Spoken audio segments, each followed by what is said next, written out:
एक बार फिर बहुत स्वागत है आपका। आप देख रहे हैं एबीपी न्यूज और लगातार नमस्ते भारत का 180 मिनट का सफर जारी है। और अभी बात कर लेते हैं पाकिस्तान की।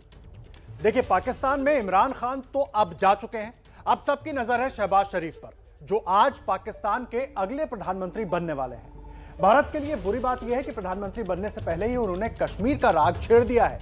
शहबाज शरीफ ने कहा है कि भारत के साथ शांति चाहते हैं, लेकिन पहले कश्मीर का मुद्दा पूरी तरीके से सुलझाना होगा।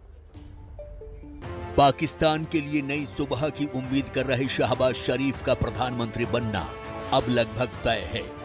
70 साल की शहबाज शरीफ ने पीएम पद के लिए अपनी पार्टी पाकिस्तान मुस्लिम लीग नवाज के उम्मीदवार के तौर पर नामांकन भर दिया है। उनका प्रधानमंत्री बनना अब सिर्फ औपचारिकता है, क्योंकि सभी विपक्षी दल उनके साथ हैं। आसिफ अली जरदारी और बिलावल भुट्टो की पार्टी पाकिस्तान पीपल्स पार्टी और जमीयत उलमाए फजल के प्रमुख मौलाना फजलुर रहमान ने उन्हें पहले ही समर्थन देने का ऐलान कर रखा है। इमरान खान के खिलाफ अविश्वास प्रस्ताव की बहस के दौरान वो इन सभी पार्टियों के समर्थन की बात कर भी चुके हैं। शहबाज शरीफ सबके साथ मिलकर सरकार तो चला लेंगे, लेकिन उनके कार्यकाल में कुछ अलग होगा ऐसा लगता नहीं है। कम से कम भारत के लिहाज से तो बिल्कुल नहीं लगता। शहबाज शरीफ ने प्रधानमंत्री पद का नामांकन भरते ही पाकिस्तान के पूर्व प्रधानमंत्रियों की तरह वही पुराना कश्मीर राग छेड़ दिया।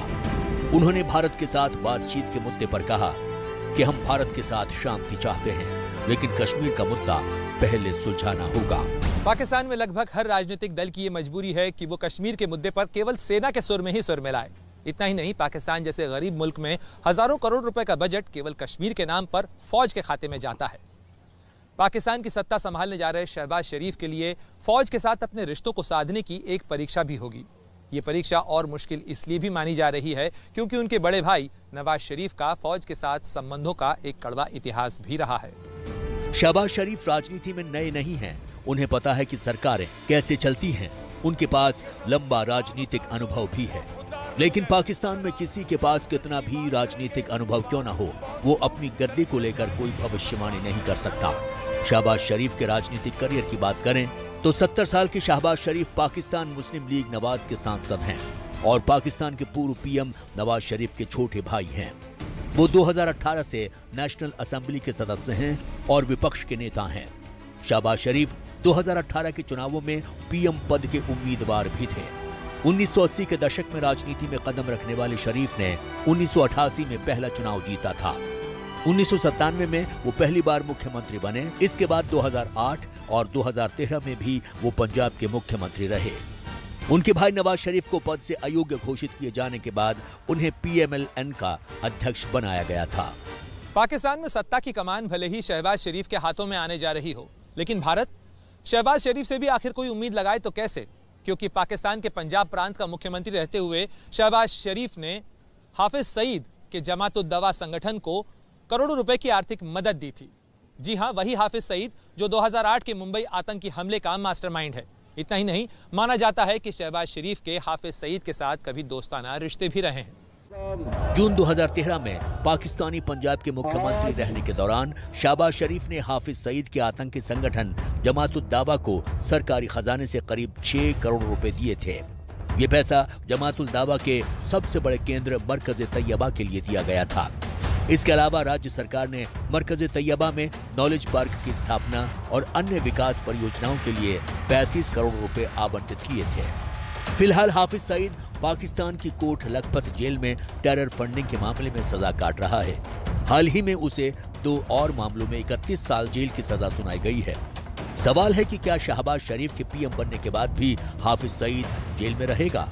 अपनी पार्टी का दिमाग समझे जाने वाले शहबाज शरीफ के लिए भी पाकिस्तान की कुर्सी संभालना आसान बात नहीं होगी, क्योंकि जिस पाकिस्तान की जिम्मेदारी वो संभालने जा रहे हैं वो पहले से ही कई मुसीबतों से जूझ रहा है। ऐसे में पाकिस्तान का इलाज करना कोई आसान बात नहीं होगी। लेकिन शहबाज शरीफ के लिए राहत की बात सिर्फ इतनी होगी कि अब वो इमरान खान के साथ आसानी से डील कर सकेंगे। इमरान खान ने पिछले 2 महीनों से पाकिस्तान की राजनीति में 3 विकेट गिराने की बात कही थी। उन 3 लोगों में एक थे शहबाज शरीफ, दूसरे थे पाकिस्तान पीपल्स पार्टी के सह अध्यक्ष आसिफ अली जरदारी और तीसरे थे जमीयत उलमाए फजल के प्रमुख मौलाना फजलुर रहमान। अब इमरान के पीएम न रहने से इस मोर्चे पर शहबाज शरीफ को थोड़ी राहत हो गई है। पाकिस्तान की राजनीति में शहबाज के सबसे बड़े दुश्मन इमरान खान ही थे। 31 मार्च को इमरान खान ने शहबाज शरीफ पर हमला बोलते हुए कहा था, अगर शहबाज शरीफ ने प्रधानमंत्री का पदभार संभाला तो वो अमेरिका की गुलामी करेंगे। शहबाज ने इस बात का जवाब विश्वास मत के दौरान भी दिया। अर्थव्यवस्था के साथ ही इमरान ने जाते जाते विदेश नीति की चुनौती भी लाद दी है। इमरान जिस वक्त आजाद विदेश नीति का राग अलाप रहे थे और अपनी नाकामी का ठीकरा अमेरिका के सर फोड़ रहे थे, उसी दौरान पाकिस्तानी आर्मी के चीफ जनरल कमर जावेद बाजवा ने अमेरिका की तारीफ करके बता दिया कि पाकिस्तान की विदेश नीति का बॉस कौन है। इमरान खान ने जाते जाते भारत की विदेश नीति की जमकर तारीफ की, लेकिन वो ये सब अपनी कुर्सी बचाने के लिए कर रहे थे। हकीकत ये है कि पाकिस्तान की हर नीति उनकी सेना ही तय करती है। ऐसे में शहबाज शरीफ के पीएम बनने से भारत के साथ संबंधों पर कोई खास असर पड़ता हुआ नहीं दिखाई पड़ रहा है। फिलहाल भारत भी वेट एंड वॉच की स्थिति में है। शहबाज शरीफ पाकिस्तान के नए प्रधानमंत्री बनने वाले हैं। ऐसे में उनके राजनीतिक जीवन के साथ साथ उनके निजी जीवन में भी लोगों की काफी दिलचस्पी है। इमरान खान इसका एक बड़ा उदाहरण है, जिनका निजी जीवन हमेशा सार्वजनिक चर्चा का विषय रहा है। पाकिस्तानी मीडिया में ऐसी अफवाह है कि शहबाज शरीफ की 5 शादी हुई थीं। दावा किया जाता है कि इनमें से कुछ शादियां गुप्त रखी गई थीं। इसमें कितना सच है ये कहना मुश्किल है, लेकिन क्या इसका असर उनकी राजनीति पर भी पड़ेगा, ये बड़ा सवाल है। शहबाज शरीफ पर नजर भारत ही नहीं बल्कि पूरी दुनिया रख रही है, क्योंकि अंतर्राष्ट्रीय राजनीति में पाकिस्तान सकारात्मक भूमिका भले न निभाए लेकिन नकारात्मक प्रभाव जरूर डालता है। और इस वक्त देखिए समय हो चुका है आपको बड़ी खबर बताने का। बड़ी खबर मुंबई से आपको बता दें, मुंबई के मानखुर्द में कल कुछ लोगों ने जमकर उत्पात मचाया है। देखिए रामनवमी के मौके पर मानखुर्द के नया महाडा कॉलोनी में कुछ लोगों ने 20 से 25 गाड़ियों में तोड़फोड़ की है। कुछ लोगों ने इसे 2 समुदाय के बीच झगड़े का नाम देने की कोशिश की, लेकिन पुलिस का कहना है कि अभी घटना की वजह सामने नहीं आई है। लगातार पुलिस हर एंगल से मामले की जांच कर रही है। मुंबई से देखिए संवाददाता लता शर्मा की हमारी रिपोर्ट। मुंबई के मानखुर्द इलाके में स्थित न्यू महाडा कॉलोनी में रात को 10 बजे के करीब 10 से 15 लड़कों ने यानी कि नौजवानों ने तोड़फोड़ की है। तस्वीरें मैं आपको दिखाना चाहती हूँ कि ये एक ऑटो रिक्शा है। ऑटो रिक्शा का जो पूरा हाल है, जो इसके जो कांच है सारे के सारे तोड़े गए हैं। ये सिर्फ एक रिक्शा नहीं बल्कि ऐसे 20 से 25 गाड़ियाँ हैं, जिसमें बाइक्स हैं, जिसमें कार है, जिसमें ऑटो रिक्शा है, वो सारी की सारी तोड़ी गई। और ये जो पूरा मामला हुआ आधे घंटे पौने घंटे के बीच हो, जिसके बाद तुरंत जो है पुलिस का भारी बल मौके पर मौजूद हुआ। यहाँ पे आप तस्वीरों देख सकते हैं कि कई सारे कांस्टेबल्स हैं, अधिकारी हैं। फिलहाल कोई समुदाय के बीच में ये नहीं हुआ है, 2 समुदाय जैसे कि हिंदू और मुस्लिम के बीच में ये नहीं हुआ है, ऐसा क्लियर किया गया है पुलिस अधिकारियों के द्वारा। और लोगों को सतर्क रहने के कहा गया है। अगर कभी भी ऐसी कुछ होती है बात, तो फिर पुलिस अधिकारियों ने कहा है कि ये जो कंप्लेन होती है डायरेक्ट पुलिस से कीजिए और वायरल वीडियोस पे ज़्यादा आप विश्वास ना करें। और ये जो घटना हुई है, ये इसकी पूरी जो कंट्रोल है फिलहाल पुलिस देख रही है। कैमरा पर्सन गजानन के साथ मैं लता शर्मा, एबीपी न्यूज मुंबई। और आज की सबसे बड़ी खबर पर डालेंगे नजर। जेएनयू में फिर हुआ छात्रों के 2 गुटों में विवाद। एबीवीपी और लेफ्ट के छात्रों के बीच कल शाम मारपीट हुई और जमकर हंगामा भी हुआ है। नॉनवेज खाना बनाने और पूजा में बाधा डालने के आरोप प्रत्यारोप के बीच विवाद की पूरी शुरुआत हुई, जो झड़प में तब्दील हो गई। दिल्ली पुलिस के मुताबिक झड़प में 6 छात्र भी घायल हुए हैं। बड़ी खबर इस वक्त आपको बता रहे हैं। आज की सबसे बड़ी खबर यह कि जेएनयू में फिर छात्रों के 2 गुटों के बीच विवाद हो गया। एबीवीपी और लेफ्ट के छात्रों के बीच कल शाम को मारपीट हुई और फिर जमकर हंगामा हुआ। क्या हुआ है, पूरी खबर क्या है, इस रिपोर्ट में देखिए।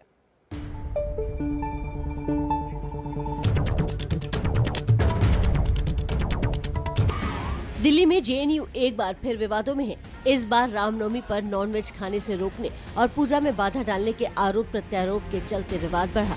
जो मामूली झड़प से खूनी मारपीट में बदल गया। कल शाम जेएनयू के कावेरी हॉस्टल में छात्रों के 2 गुटों में झड़प हुई और इसके बाद पथराव की घटना भी हुई, जिसमें कई छात्र बुरी तरह घायल हो गए। लेफ्ट और एबीवीपी से जुड़े छात्र एक दूसरे पर हमले का आरोप लगा रहे हैं। इस विवाद की शुरुआत तब हुई जब जेएनयू छात्र संगठन के पूर्व अध्यक्ष एन साई बालाजी ने एक ट्वीट कर दावा किया कि एबीवीपी के लोग कावेरी हॉस्टल में छात्रों को नॉनवेज खाने से रोक रहे हैं। इसके बाद शाम होते होते मारपीट की खबर आ गई। साई बालाजी ने ट्विटर पर लिखा, कावेरी हॉस्टल में एबीवीपी के गुंडों ने छात्रों को नॉनवेज खाने से रोका। क्या जेएनयू के वीसी इस गुंडागर्दी की निंदा करेंगी? अब क्या छात्रों का खान पान भी तय होगा? मेस के सचिव को भी पीटा गया। इस बर्बरता के खिलाफ खड़े होने का वक्त आ गया है। भारत की सोच पर हमला हो रहा है। तो वहीं एबीवीपी ने इन आरोपों से इनकार करते हुए दावा किया कि रामनवमी पर हॉस्टल में आयोजित पूजा कार्यक्रम में लेफ्ट संगठन के छात्रों ने बाधा डालने का काम किया। एबीवीपी की ओर से जारी बयान में कहा गया कि जेएनयू के छात्रों ने रामनवमी के मौके पर कावेरी हॉस्टल में पूजा और हवन का कार्यक्रम रखा था। पूजा में जेएनयू के छात्र छात्रा भारी संख्या में जुटे। इसी समय लेफ्ट पार्टी के कार्यकर्ता आए और पूजा में खलल डालने के लिए विरोध करने लगे। उन्होंने पूरे मामले को राइट टू फूड और वेज नॉन वेज के आसपास भटकाने की कोशिश की।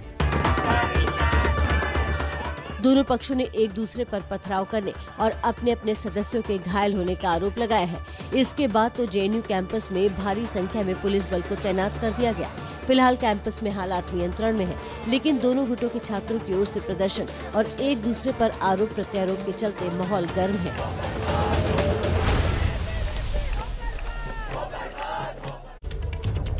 देखिए, जेएनयू विवाद पर वीएचपी के प्रवक्ता विनोद बंसल का भी बयान सामने आया है। विनोद बंसल के मुताबिक पूजा में बाधा डाली गई। जेएनयू को विवाद का अड्डा बना के रखना ये कम्युनिस्टों की एक प्रकृति, प्रवृत्ति और संस्कृति बन गई है। आप देखिए, कहाँ तो पूरा विश्व भगवान राम की रामनवमी की शोभा यात्राएं कर रहा है और जगह जगह कार्यक्रम हो रहे हैं, उत्सव मना रहा है। वहीं जेएनयू में मुट्ठी भर चरमपंथी लोग, मुट्ठी भर कम्युनिस्ट लोग उसका विरोध कर रहे हैं और विरोध के लिए, हवा देने के लिए वो मीट का या नॉनवेज का सहारा ले रहे हैं। तो वहीं लेफ्ट संगठन के छात्र बीती रात पुलिस थाने पर पहुंच गए और एफआईआर दर्ज कराने के लिए हंगामा करने लगे।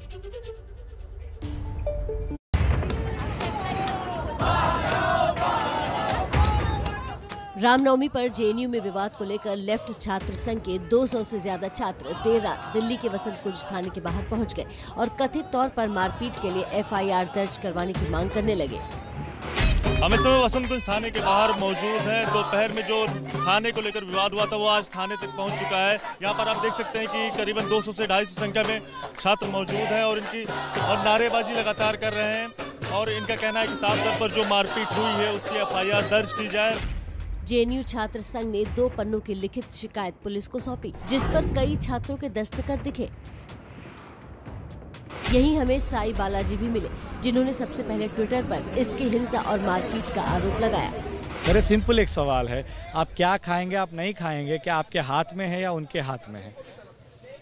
क्या आप जो खाएंगे आप तय करेंगे ना, कोई और क्यों तय करेगा? लेफ्ट छात्र संघ के छात्रों ने कहा कि पुलिस ने सिर्फ शिकायत दर्ज की है। एसीपी के आश्वासन के बाद सभी छात्र रात में वापस लौट गए, लेकिन स्टूडेंट यूनियन के मेंबर अपेक्षा प्रियदर्शनी ने कहा कि आज जेएनयू कैंपस में प्रदर्शन भी किया जाएगा।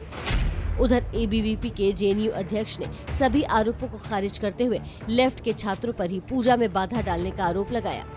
लेफ्टिस्ट कौन आते हैं कमला हारमोनी डिस्टर्ब करने वाले, और अगर चिकन बनेगा भी तो हम थोड़ी डिसाइड करेंगे, वो मेस सेक्रेटरी डिसाइड करेंगे। ये सिर्फ और सिर्फ ये नैरेटिव दिया जा रहा है जेएनयू को बदनाम करने के लिए और स्पेशली एबीवीपी का नाम लेकर के। देखिए, जेएनयू में हुई हिंसा का एक और वीडियो सामने आया है जिसमें कुछ लोग एक दूसरे पर ईंट मारते हुए नजर आ रहे हैं। कुछ के हाथ में वाइपर और डंडे हैं। एबीवीपी का आरोप है कि वीडियो में दिखने वाले जिस शख्स के हाथ में ईंट है वो एसएफआई यूनिट का प्रेसिडेंट हरेंद्र शेषमा है।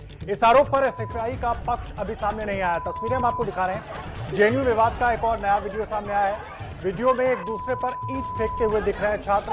कुछ छात्रों के हाथ में डंडे हैं और वाइपर है। पहले जरा एक बार इस वीडियो को देखिए। जेएनयू विवाद का ये नया वीडियो हम आपको दिखा रहे हैं। वीडियो में एक दूसरे पर ईंट फेंकते हुए दिख रहे हैं छात्र। कुछ छात्रों के हाथों में वाइपर और डंडे हैं और इसको लेकर अब आरोप प्रत्यारोप और बहुत तेज हो गया है। तो वहीं एबीवीपी के जेएनयू अध्यक्ष रोहित कुमार से हमारे संवाददाता दिव्यांकर तिवारी ने बातचीत की। इस पूरे विवाद पर एबीवीपी का जवाब क्या है, ये समझने के लिए पूरी बातचीत आइए आपको सुनाते हैं। जेएनयू में आज दोपहर खाने को लेकर एक विवाद हुआ है। मेरे साथ इस समय बात करने के लिए एबीवीपी के प्रेसिडेंट हैं और उनसे बात करते हैं। सर, क्या नाम है आपका? मेरा नाम भाई साहब रोहित कुमार है।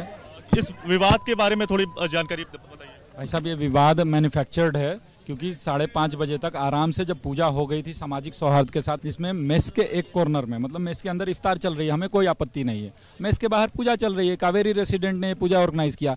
3:30 बजे से पूजा थी। पूजा इनके रकस के कारण, इनके ओपोजिशन, इनके विरोध के कारण, ये लोगों को रोक रहे थे, उसके कारण 5:30 बजे शुरू हुई और सफलतापूर्वक पूजा आयोजित हुई। इसके बाद क्या होता है कि 8:30 बजे हुजूम लेफ्ट का एक आता है, जो वहाँ के रेसिडेंट भी नहीं होते हैं, वार्डन से आता है बात करने के नाम पे, लेकिन आता है पत्थरबाजी करता है और हमला करना शुरू कर देता है। इसमें कई ऐसे छात्र हमारे जो घायल होते हैं। एक भी रेसिडेंट हमला करने वालों में कावेरी का नहीं था। उनका कहना है कि जो दूसरे छात्र हैं उनका कहना है कि आप लोगों ने सबसे पहले आके जो वेंडर था, जो खाना परोसता, उसे पहले धमकाया कि आज मीट नहीं बनेगा और ऐसी सबकी कुछ तरह की ऐसी बातें हुई। एक मिनट, ये धमकाने वाले हम कौन होते हैं डिसाइड करने वाले? उसके लिए मैं सेक्रेटरी है। और कब जेएनयू में इफ्तार पार्टी में कब चिकन बना है? कभी नहीं बना है। पकोड़े, कस्टर्ड, मिठाइयाँ, फल वो खिलाए जाते हैं। तो जब मुसलमानों को दिक्कत नहीं है, हिंदुओं को दिक्कत नहीं है, तीसरा लेफ्टिस्ट कौन आते हैं कमला हार्मनी डिस्टर्ब करने वाले? और अगर चिकन बनेगा भी तो हम थोड़ी डिसाइड करेंगे, वो मेस सेक्रेटरी डिसाइड करेंगे। अभी आप यहाँ पे प्रोटेस्ट कर रहे थे, तो क्या क्या किन वजहों से? प्रोटेस्ट सिंबॉलिक प्रोटेस्ट है हमारा। ये है कि जेएनयू में अंधेरे में रात को हमला करना, चीज़ें दिन में सफलतापूर्वक शांति से हुई है क्योंकि हम थे, लेकिन रात को हमला करना, अभी रात के अंधेरे में पत्थर बरसाना और लॉन में इकट्ठा होना, गार्डन में इकट्ठा होना, मेन रास्ते पे इकट्ठा होना। आप जेएनयू के अंदर अभी चलेंगे तो ये चीज़ें पता चलेंगी। कुछ आपके मीडिया के साथी अंदर हैं जो उनके साथ। आपका ये कहना है कि ये सिर्फ राम के नाम पर हो रहा है? राम के नाम पर तो राम जी को उन्होंने मतलब सपोर्ट तो नहीं करते, एंटी हिंदू है, ये क्लियर है। अभी आगे की क्या प्लानिंग है आपकी? प्लानिंग है हमें सिक्योरिटी दी जाए, हम अपने रूम पे जाएं, कल से पढ़ाई रिज्यूम करें, ये हम पे अटैक ना हो, ये एश्योरेंस दिया जाए। तो अब जो वीडियो आपको दिखाएंगे ये जेएनयू में हिंसा से पहले का विजुअल बताया जा रहा है। ये वीडियो कावेरी हॉस्टल का है। एक तरफ जहां लोग इफ्तार करते नजर आ रहे हैं, देखिए यहाँ पर इस विजुअल में आप देख सकते हैं यहाँ पर लोग इफ्तार कर रहे हैं, तो दूसरी तरफ रामनवमी का आयोजन भी चल रहा है। जय हो, जय हो, जय हो, जय हो। तस्वीरों में आप देख सकते हैं एक तरफ मेस के अंदर इफ्तार हो रहा है और दूसरी तरफ मेस के बाहर रामनवमी के मौके पर यहाँ पर खास आयोजन किया गया था और ये आयोजन शांतिपूर्ण तरीके से संपन्न हो गया था, ये कहना है एबीवीपी का। उसके बाद रात में अंधेरे का फायदा उठाते हुए पूरा हंगामा किया गया। लेफ्ट संगठनों की ओर से ये आरोप लगाए हैं एबीवीपी ने, जबकि लेफ्ट संगठन का कहना है कि मेस के वेंडर को मीट सर्व करने से रोका गया एबीवीपी के छात्रों की ओर से और उसके बाद ये पूरा हंगामा शुरू हुआ। दोनों ही पक्ष एक दूसरे पर आरोप प्रत्यारोप लगा रहे हैं। तो जेएनयू में बवाल से पहले का ये वीडियो आप देख पा रहे हैं। देखिए, जेएनयू से जुड़ा हर अपडेट लगातार आप तक पहुंचाते रहेंगे, लेकिन अब बात बांकुड़ा की कर लेते हैं। बांकुड़ा में जुलूस रोकने पर हंगामा हुआ। हावड़ा में शोभा यात्रा पर पत्थर फेंके गए, ये बड़ी जानकारी हम आपको दे रहे हैं। बांकुड़ा में शोभा यात्रा पर पत्थर फेंके गए, जुलूस के दौरान वहां पर हंगामा हुआ। रामनवमी के मौके पर बंगाल के बांकुड़ा में हिंसा हुई है, ये बड़ी जानकारी इस वक्त हम आपको दे रहे हैं। शोभा यात्रा में पत्थर फेंके गए, जिसके बाद वहां पर माहौल तनावपूर्ण हो गया। और सिर्फ बंगाली नहीं, देश के कई हिस्सों से इस तरह की खबरें आई, लेकिन बांकुड़ा में देखिए शोभा यात्रा निकाली जा रही थी रामनवमी के मौके पर और उसी दौरान पत्थर फेंके गए जुलूस के ऊपर, जिसके बाद वहां पर हंगामा हो गया। बांकुड़ा में 17 लोगों को पुलिस ने गिरफ्तार किया है। हावड़ा में आरएएफ की तैनाती की गई है। हावड़ा के बवाल में 10 लोग घायल हैं। तनाव की ये दो तस्वीरें पश्चिम बंगाल की हैं। मौका रामनवमी का था। बांकुड़ा में जुलूस का रास्ता बदलने पर बवाल हुआ तो हावड़ा में जुलूस पर पत्थरबाजी के बाद हंगामा हो गया। पहले आपको बताते हैं कि बांकुड़ा में ऐसा क्या हुआ कि 17 लोगों को पुलिस ने गिरफ्तार कर लिया। दरअसल रविवार को बांकुड़ा में बजरंग दल ने रामनवमी पर शोभा यात्रा निकाली। यहाँ मचान ताला इलाके में मस्जिद होने के चलते पुलिस ने जुलूस का रास्ता बदलना चाहा तो लोग पुलिस से भिड़ गए, जमकर पथराव हुआ। इसके बाद पुलिस को लाठीचार्ज करना पड़ा। बीजेपी ने इसे सुनियोजित साजिश बताया। মানে শাসক দলের দুর্বৃত্তরা ঢুকে তারা ইট ছুঁড়েছে যাতে এই মিছিলকে ভণ্ডুল করা যায়। এভাবে তো হবে না, এভাবে কি কখনো একটা স্বতঃস্ফূর্ত জিনিসকে আটকানো যায় না। रामनवमी राम के अटकाते क्यों पारबे ना। यहाँ सड़क पर बाइकें फूंक दी गई। भारी पुलिस बल तैनात है। हाथों में भगवा लिए विश्व हिंदू परिषद के लोगों पर पुलिस बल काबू करता दिख रहा है। दरअसल शिवपुरा में शालीमार से रामकृष्णपुर घाट तक विश्व हिंदू परिषद ने रामनवमी का जुलूस निकाला तो कुछ उपद्रवियों ने जुलूस पर पत्थर फेंकने शुरू कर दिए। इसके बाद बवाल छिड़ गया। 10 लोग इस हिंसक झड़प में घायल हुए, जिन्हें अस्पताल में भर्ती करवाया गया है। पूरे इलाके में अब RAF और भारी पुलिस बल तैनात है। नमस्ते भारत में खबरें लगातार जारी हैं और इस वक्त आपको अभी की सबसे बड़ी खबर बता देते हैं। JNU में कल विवाद हुआ था।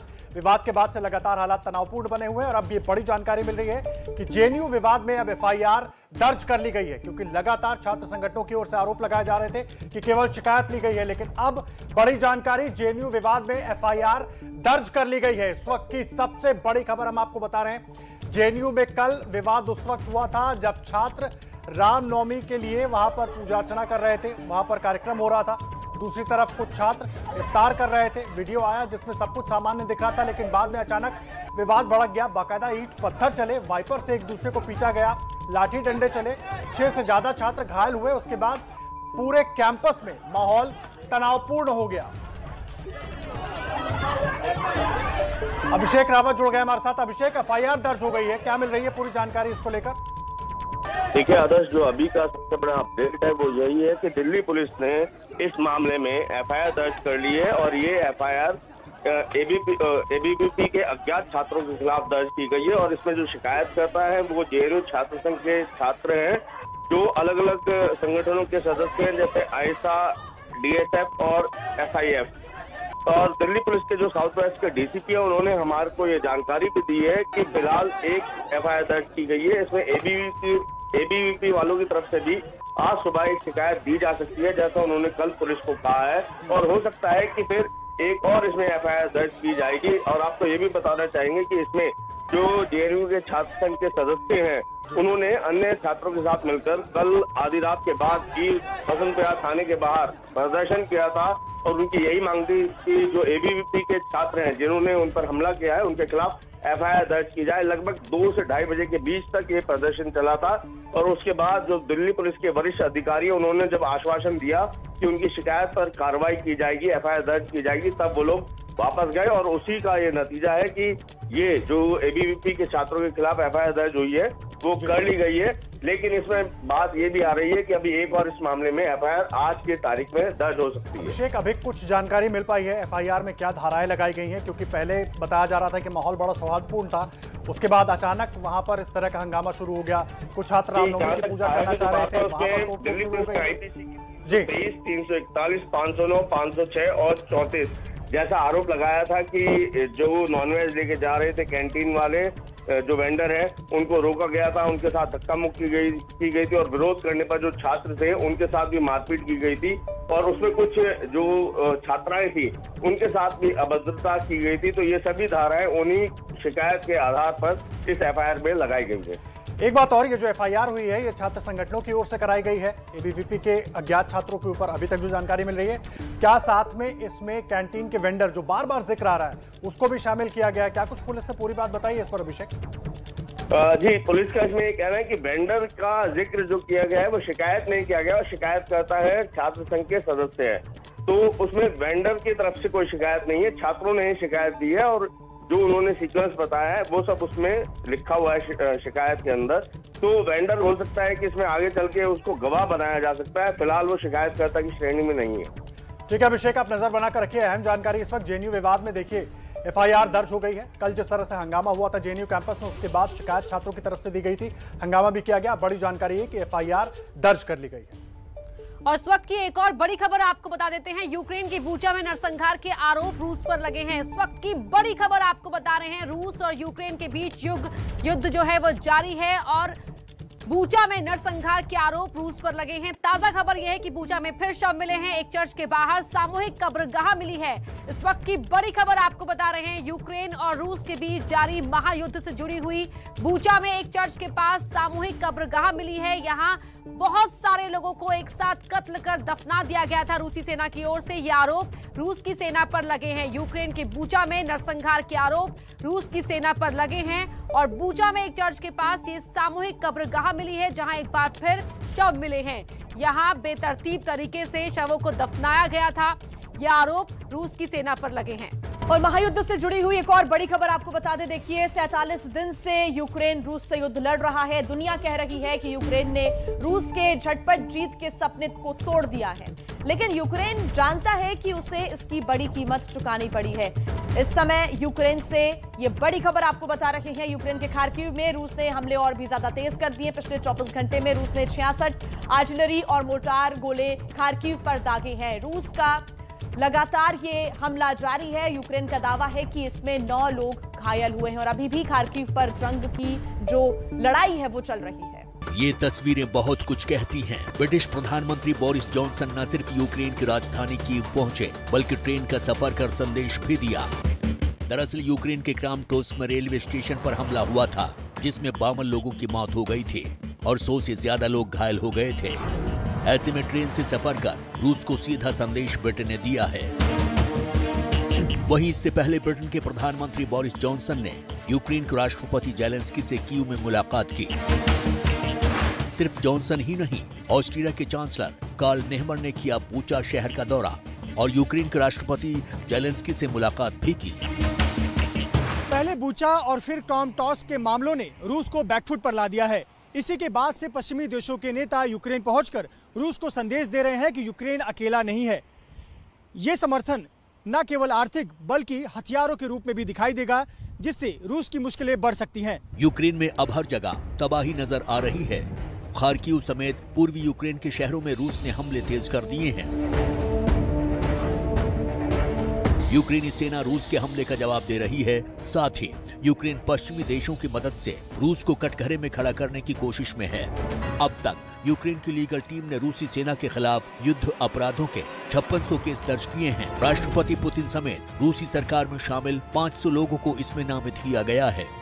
यूक्रेन शांति की बात तो कर रहा है, पर अपनी शर्तों पर, लेकिन रूस पूर्वी हिस्सों पर कब्जे के बिना युद्ध रोकने को तैयार नहीं है और इसी वजह से 1.5 महीने से युद्ध जारी है। और अब बात करते हैं मच अवेटेड वेडिंग की। स्टार कपल आलिया भट्ट और रणबीर कपूर जल्द ही शादी के बंधन में बंधने वाले हैं और इसकी तैयारियां जोरों शोरों से चल रही हैं।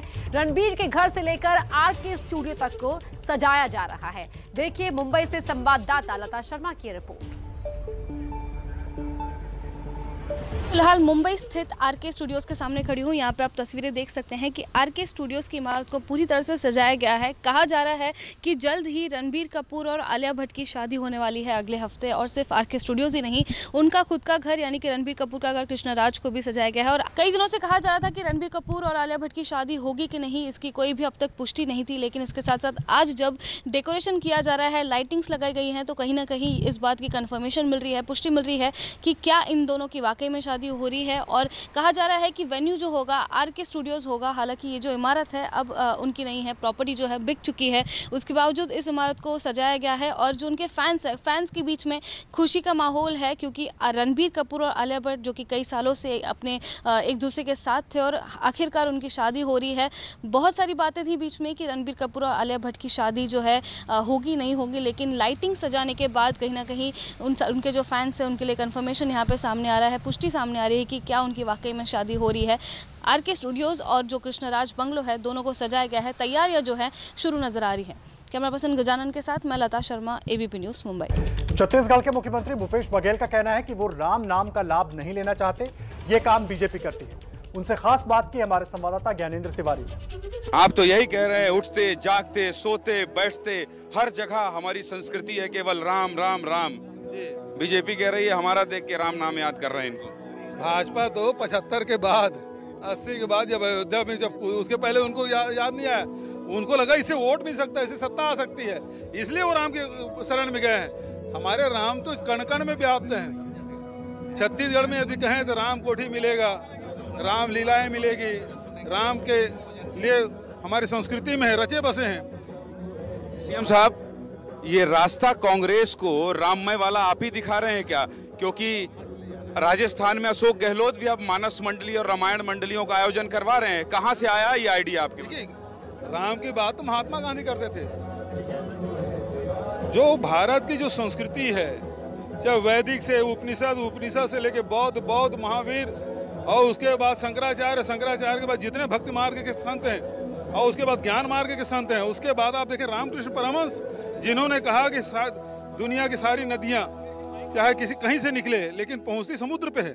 तो वैसे आप किसी भी रास्ते पे चलिए, कोई भी पथ हो पूजा अर्चना की, लेकिन पहुँचेंगे उसी एक ईश्वर के पास। तो ये उद्घोष करने वाले रामकृष्ण परमहंस, और वो रास्ता हमारा रास्ता है। बात पाकिस्तान की, जहां शहबाज शरीफ प्रधानमंत्री पद की शपथ लेने वाले हैं। ताजा खबर यह है कि चीन ने शहबाज की तारीफ की और कहा कि चीन पाकिस्तान दोस्ती में शहबाज सरकार बेहतर साबित होगी। इमरान के खिलाफ तैयार हुए संयुक्त विपक्ष के उम्मीदवार शहबाज शरीफ का पाकिस्तान का अगला पीएम बनना तय। आज इसकी औपचारिकता भी पूरी की जाएगी। जब नेशनल असेंबली में आज बैठक होगी, भारतीय समय के मुताबिक दोपहर 2:30 बजे संसद की कार्यवाही शुरू होगी। संयुक्त विपक्ष ने पाकिस्तान मुस्लिम लीग नवाज यानी PMLN के अध्यक्ष शहबाज शरीफ को पहले ही अपना संयुक्त उम्मीदवार घोषित कर दिया है, जबकि PTI की तरफ से शाह महमूद कुरैशी को प्रधानमंत्री पद का उम्मीदवार बनाया गया है। दोनों नेताओं ने कल अपना नामांकन दाखिल किया। शहबाज शरीफ के नामांकन को स्वीकार कर लिया गया। नॉमिनेशन दाखिल करने के दौरान शाह महमूद कुरैशी की PMLN के नेता एहसान इकबाल से नोकझोंक भी हुई, जो कैमरे में रिकॉर्ड भी हुई। जाहिर है इमरान के करीबी PTI नेता गुस्से में है और नामांकन दाखिल कर चुके कुरैशी के लिए कुर्सी अब बहुत दूर की बात। संसद में हुई वोटिंग के दौरान विपक्ष बहुमत साबित कर चुका है। नंबर उसके पास है। शहबाज शरीफ की अगुवाई वाले विपक्ष को 174 वोट पड़े थे और जानकारी के मुताबिक शहबाज शरीफ आज भारतीय समय के मुताबिक रात 8:30 बजे शपथ लेंगे। शहबाज शरीफ को राष्ट्रपति आरिफ अलवी PM पद की शपथ दिलाएंगे। नवाज शरीफ के भाई शहबाज पाकिस्तान के 23वें प्रधानमंत्री बनेंगे। तो पाकिस्तान में शहबाज शरीफ प्रधानमंत्री बनने जा रहे हैं, ये तो तय है। लेकिन शहबाज शरीफ की संभावित कैबिनेट में कौन कौन शामिल हो सकता है, आइए इसे ग्राफिक्स के जरिए जानते हैं। बिलावल भुट्टो सबसे पहला नाम, और संभावना ये जताई जा रही है कि उन्हें विदेश मंत्री बनाया जा सकता है। ख्वाजा आसिफ रक्षा मंत्री बन सकते हैं। तो वहीं राणा सनाउल्लाह का नाम भी सामने आ रहा है गृह मंत्री के तौर पर। शाजिया मुर्री सूचना प्रसारण मंत्री बनाई जा सकती है। तो वहीं फैसल सब्जवारी बंदरगाह और जहाजरानी मंत्री बनाए जा सकते हैं। आजम तरार कानून मंत्री बनाए जा सकते हैं। संभावित कैबिनेट के नामों में मरियम औरंगजेब का नाम भी शामिल है, जो प्रधानमंत्री की प्रवक्ता के रूप में सामने आ सकती है। साथ ही नवीद कमर शाह, जो कि स्पीकर के तौर पर आपको आने वाले वक्त में सामने नजर आ सकते हैं। तो ये संभावना जताई जा रही है कि कैबिनेट में कौन कौन शामिल हो सकता है। तो पिछले 1.5 महीने से पाकिस्तान में जारी राजनीतिक संकट लगभग खत्म ही हुआ था कि अचानक एक नया सवाल सामने आ गया है, और इस बार सवालों में है पाकिस्तान के होने वाले नए प्रधानमंत्री शहबाज शरीफ। क्या है वो पूरा मामला, इस रिपोर्ट में समझिए। शहबाज शरीफ की पाकिस्तान की सत्ता पर काबिज होने की राह भले ही थोड़ी आसान हो गई हो, लेकिन सत्ता को चला पाना उनके लिए भी चुनौती भरा होगा, क्योंकि कुर्सी संभालने से पहले ही उनके भ्रष्टाचार वाले केस का फिर बवाल शुरू हो गया है।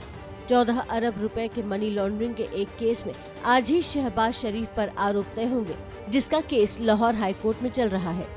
हालांकि इस मामले में एक ट्विस्ट ये भी आ गया है कि शहबाज शरीफ के खिलाफ आरोपों की जांच कर रहे FIA का एक शीर्ष अधिकारी ही छुट्टी पर चला गया है। लेकिन भ्रष्टाचार के आरोपों से घिरे शहबाज के खिलाफ पक्ष से विपक्ष बन चुकी इमरान की पार्टी अब शोर मचा रही है। शहबाज शरीफ के PM पद के नामांकन का PTI विरोध कर रही है।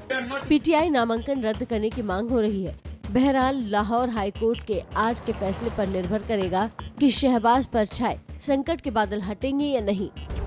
नमस्ते भारत में खबरें लगातार जारी हैं और अभी आपको इस वक्त की बड़ी खबर दे दें पाकिस्तान से, जहां पर शपथ से पहले शहबाज शरीफ को मनी लॉन्ड्रिंग केस में बड़ी राहत मिली है। मनी लॉन्ड्रिंग मामले में शहबाज शरीफ को कोर्ट में पेशी से राहत मिल गई है।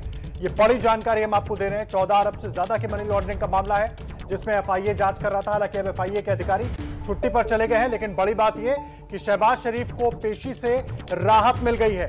शपथ से पहले शहबाज शरीफ के लिए ये बड़ी राहत है। मनी लॉन्ड्रिंग मामले में शहबाज शरीफ को कोर्ट में पेशी से राहत मिल गई है। आज भारतीय समय के अनुसार 8:30 बजे शहबाज शरीफ प्रधानमंत्री पद की शपथ ले सकते हैं, लेकिन इस बीच बड़ी राहत। तो देखिए, इमरान खान की पार्टी के नेता जहां लगातार शहबाज शरीफ और विरोधियों को निशाने पर ले रहे हैं, तो वहीं दूसरी तरफ इमरान खान के समर्थन में उतरे PTI के कार्यकर्ताओं ने कल पाकिस्तान के अलग अलग शहरों में जमकर प्रदर्शन किया। शहर बदलते जाएंगे। हाथों में झंडे, बैनर और पोस्टर लिए पाकिस्तान की सड़कों पर उतरे ये लोग इमरान खान के समर्थक हैं। सबसे पहले पाकिस्तान की राजधानी इस्लामाबाद से आई इन तस्वीरों को देखिए। गाड़ियों और पीटीआई के कार्यकर्ताओं का हुजूम उमड़ा है अपने नेता इमरान खान के समर्थन में। अब टॉप एंगल से ली गई इन तस्वीरों को देखिए। प्रदर्शन की ये तस्वीरें लाहौर की हैं। इमरान खान के समर्थकों की भीड़ हर तरफ नजर आई। कराची में इमरान खान के समर्थकों ने विरोध प्रदर्शन किया। हाथों में पीटीआई के झंडे लेकर सैकड़ों कार्यकर्ता सड़कों पर नजर आए। ये दो तस्वीरें पाकिस्तान के पंजाब प्रांत के झेलम और ओकारा की है। इमरान के समर्थन में लोगों ने 2 जगह पर जमकर नारेबाजी भी की। पाकिस्तान के खैबर पख्तूनख्वा में भी इमरान खान के समर्थकों ने प्रदर्शन किया। वहीं रावलपिंडी में भी इमरान खान के समर्थकों ने जमकर विरोध प्रदर्शन किया। इसी कड़ी में समर्थकों के हुजूम का एक वीडियो इमरान खान ने भी ट्वीट किया। ट्वीट में इमरान ने लोगों को शुक्रिया भी कहा। तो आपने अभी अभी पाकिस्तान के अलग अलग शहरों में इमरान खान के समर्थन में उतरे लोगों और पीटीआई कार्यकर्ताओं की तस्वीरें देखी। इसी दौरान इस्लामाबाद में हमारे सहयोगी हमजा अमीर ने इन लोगों से बात भी की। मैं इस्लामाबाद में मौजूद हूँ F9 पार्क के पास, और आप यहाँ देखिए कि सारे सपोर्टर्स एक बहुत बड़ी तादाद में हर जगह से इस्लामाबाद के सेंटर में पहुँच चुके हैं और ये इमरान खान की सपोर्ट में आए हैं। आइए एक दो लोगों से बात करते हैं और जानते हैं कि क्या कहना चाहते हैं ये। सर ये बताइए, इमरान खान को प्राइम मिनिस्टरशिप से हटाया, जी सर, उनकी कॉल के ऊपर आप बाहर आए हैं और किस इमरान खान के लिए हम जान भी देंगे। इमरान खान एक सच्चा लीडर है, ये आप अवाम देख लें। अगर अनकरीब इलेक्शन ना हुए, आप देख लीजिए इलेक्शन होंगे तो ये अवाम सारी इंशाल्लाह पीटीआई को वोट देगी। हम खुद पीटीआई के हैं और इंशाल्लाह पीटीआई के साथ रहेंगे। इमरान खान ने नजर खसाने की जो अपील है वो असर के टाइम उधर दाखिल करानी थी।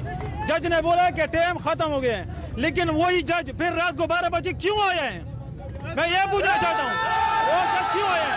दूसरा, मैं आर्मी का मेरे भाई आर्मी में, मैं आर्मी का बहुत सपोर्ट करता था, लेकिन रात को उसने हमारा दिल तोड़ा है। इतने हमारी 9 लाख 10 लाख फौज, हम एटम बम हमने किस लिए रखा हुआ है? हमने चूड़ियां नहीं पहनी है। इमरान खान को हम दोबारा लाएंगे। ये आप आवाम देख रहे हो, सारे रोड बंद है। अगर उसने एक कॉल किया कि 3 दिन इधर रोड पे बैठो ना, तो तुम्हारा सारा पाकिस्तान जाम हो जाएगा। आपने देखा कि लोग क्या कह रहे हैं। लोग ये कह रहे हैं कि इमरान खान को हटाने की साजिश की गई और उनको जिन लोगों ने हटाया उनको वो नहीं मानते और आगे आने वाले वक्त भी नहीं मानेंगे। इस्लामाबाद से हमजा अमीर, एबीपी। देखिए, पाकिस्तान में हुए सियासी उथल पुथल की आग सिर्फ पाकिस्तान तक ही नहीं बल्कि विदेशों तक भी पहुंच गई है। कल लंदन में भी ऐसा ही कुछ देखने को मिला। अविश्वास प्रस्ताव के जरिए इमरान खान को सत्ता से बेदखल करते ही PMLN के कार्यकर्ताओं के जश्न मनाने की तस्वीरें कई शहरों से सामने आई और ये तस्वीरें दूसरे देशों से भी आई, लंदन से भी, जहां खुद नवाज शरीफ रहते हैं। कल नवाज शरीफ के समर्थक लंदन स्थित उनके घर एवनफील्ड हाउस के बाहर जश्न मनाते नजर आए। इस दौरान PMLN कार्यकर्ता ढोल नगाड़ों के साथ नाचते थिरकते दिखे। जश्न का रंग चढ़ने ही लगा था कि अचानक हाथों में इमरान खान की तस्वीर, पोस्टर, बैनर और पाकिस्तान का झंडा हाथों में लिए पीटीआई समर्थक भी वहां पहुंच गए। पीटीआई कार्यकर्ता जमकर नारेबाजी करने लगे और हंगामा भी होने लगा। दोनों ही नेताओं के समर्थक आमने सामने आ गए तो बीच बचाव के लिए पुलिस को आना पड़ा। तस्वीरों में देखा जा सकता है कि दोनों ही पार्टी के कार्यकर्ताओं को पुलिस किस कदर कंट्रोल कर रही है। और आज भारत अमेरिका संबंधों के लिए अहम दिन है। वो इसलिए क्योंकि आज वॉशिंगटन में भारत और अमेरिका 2+2 की बैठक करने जा रही हैं। इसके साथ ही पीएम मोदी और अमेरिकी राष्ट्रपति के बीच वर्चुअल बैठक भी होगी जिसमें रक्षा और रणनीतिक दिशा पर बातचीत होगी। इस मुलाकात पर दुनिया की निगाहें लगी हुई हैं। एक तरफ रूस के हमले से उपजे हालात हैं, दूसरी तरफ अमेरिका के रूस पर लगे प्रतिबंधों की बात है। इनके बीच में हो रही अहम मुलाकात है। पीएम मोदी के साथ अमेरिकी राष्ट्रपति बाइडेन की बैठक होगी। दोनों के बीच वर्चुअल मुलाकात होगी। दोनों देशों के बीच आपसी संबंधों पर चर्चा होगी। दक्षिण एशिया में उपजे हालात पर बात होगी। पाकिस्तान और श्रीलंका का जिक्र हो सकता है। इंडो पैसिफिक क्षेत्र के हालात पर चर्चा होगी। यूक्रेन का मुद्दा भी बातचीत में आ सकता है। मोदी बाइडेन की बैठक के बाद 2+2 की बैठक होगी। ये बैठक खास इसलिए है क्योंकि बाइडेन राज में ये पहली 2+2 बैठक है जो 2020 से टल रही थी। बैठक में भारत के रक्षा मंत्री राजनाथ सिंह और विदेश मंत्री एस जयशंकर शामिल होंगे। वॉशिंगटन में उनकी मेजबानी करेंगे अमेरिका के रक्षा मंत्री लॉयड ऑस्टिन और अमेरिकी विदेश मंत्री एंटनी ब्लिंकन। मौजूदा हालात में बैठकों के मुद्दों पर भी गौर कर लीजिए। रूस यूक्रेन युद्ध से उपजे हालात, चीन के उभरते खतरे की बात, साझा रणनीतिक हितों पर चर्चा। 12 से 15 अप्रैल के बीच विदेश मंत्री जयशंकर अमेरिकी सरकार के वरिष्ठ अधिकारियों के साथ द्विपक्षीय मुलाकात करेंगे। राष्ट्रपति जो बाइडेन से उनकी शिष्टाचार मुलाकात भी संभव है। डॉक्टर जयशंकर न्यूयॉर्क भी जाएंगे, जहां संयुक्त राष्ट्र का ऑफिस है, जहां सुरक्षा परिषद की अध्यक्षता को लेकर बैठक भी करेंगे। बैठक से पहले व्हाइट हाउस ने भारत के साथ साझेदारी को अहम बताया है। वहीं 13 से 15 अप्रैल के बीच भारत के रक्षा मंत्री राजनाथ सिंह की बैठकों का दौर रहेगा। ये बैठक अमेरिकी हवाई सैन्य ठिकाने पर होगी, जो अमेरिका के इंडो पैसिफिक कमांड हवाई में ही मौजूद है। ये बैठक चीन के लिए सीधा संदेश है। ये बैठक ऐसे वक्त में हो रही है जब रूस के खिलाफ अमेरिका भारत का समर्थन चाहता है, जबकि भारत रूस से समर्थन तोड़ने के पक्ष में नहीं है। ऐसे में अमेरिका भारत को अपने पाले में लाने की कोशिश करेगा, वहीं भारत इस बैठक से अपने हित सुरक्षित करने की कोशिश करेगा।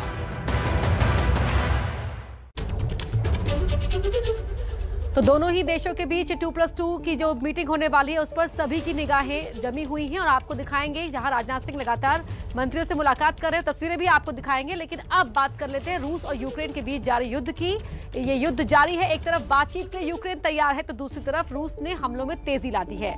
रूस की सेना अब यूक्रेन के दक्षिण हिस्से की तरफ बढ़ रही है और यूक्रेन का निप्रो एयरपोर्ट पूरी तरह से तबाह हो गया।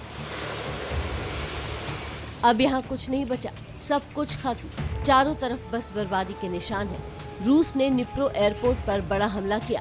मिसाइल अटैक में 5 लोग घायल हुए। ये सभी लोग यूक्रेन के बचाव दल के सदस्य थे।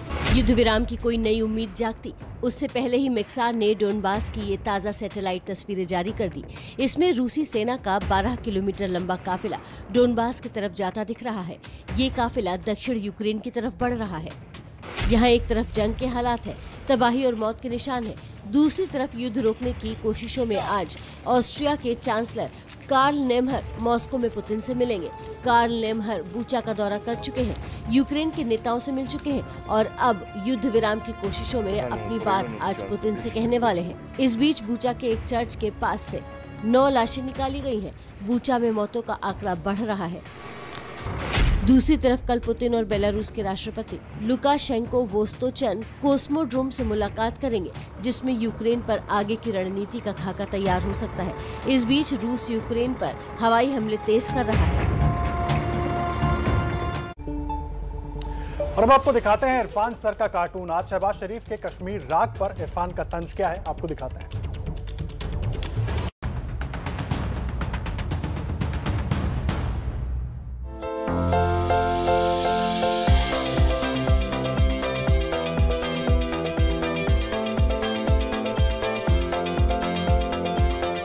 पाकिस्तान में स्टूडेंट भले ही बदलते रहते हों, लेकिन वहाँ का सिलेबस एकदम एक सा रहता है। अब देखिए ना, वहाँ के नए स्टूडेंट शहबाज शरीफ ने पीएम बनने से पहले ही कश्मीर का कायदा पढ़ना शुरू कर दिया है। ये जानते हुए भी उन्हें क्लास में भले ही वाहवाही मिल जाए, लेकिन उसका नतीजा 0 ही होगा।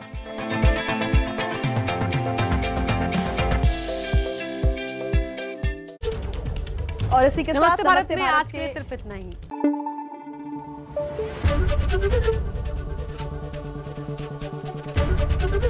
एबीपी न्यूज आपको रखे आगे।